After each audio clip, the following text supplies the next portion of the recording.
Fi Pjazza San George 50 sena wara li dan il-post tra lil Malta ssir Repubblika ittella ċelebrazzjoni tarti u storja sabiex tfakkar dan l-avveniment storiku bit-tema l-istorja aħna.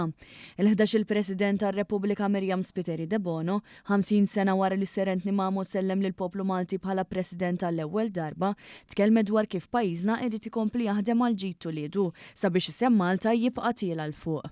Ejjew flimkien il-kol kemm aħna llum naħilfu li nkomplu bil-mixja ta' Malta tagħna għal ġid ta' uliedna u kull wieħed u waħda minna jgħid illi hu se jżomm isem Malta il fuq fil-preżent u għal ġejjieni.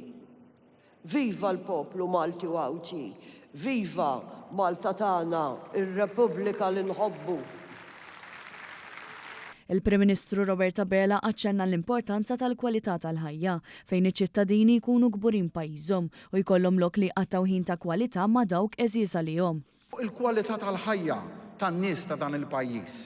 Irridu ċittadini li jkunu kburin illi jgħixu f'Għawdex u f'Malta tagħna, li jaraw lil pajjiżhom fuq quddiem nett fit-trasformazzjoni li teħodna lejn l-enerġija l-ħadra, li jaraw lil pajjiżhom minn fuq quddiem nett fil-qalba diġitali illi ninsabu għaddejjem minnha bħalissa. Pajjiż li jaqra, pajjiż li jiċċelebra l-arti, li jippreserva is-sabiħ tal-kampanja u tal-ibħra tiegħu.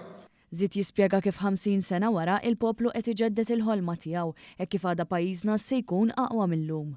Se niġu ġġudikati fuq dak li ksibna u ħallejna għal ġenerazzjonijiet li iridu jiġu. Illum dan il-poplu reġal ta' hawnhekk biex iġeddet il-ħolma tiegħu. It-tama li għada iva se jkun aqwa millum. Iċ-ċelebrazzjoni tal-konvinzjoni tagħna li nagħtu futur isbaħ lil dan il-pajjiż tal-bajda u l-ħamra. Viva Malta Repubblika!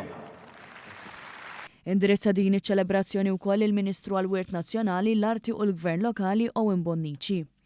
Poplu ħerqan għal-bidla, poplu għaxan għal-Malta ġdida, poplu determinat li pajjiżu jitmexxa mill-Maltin stess.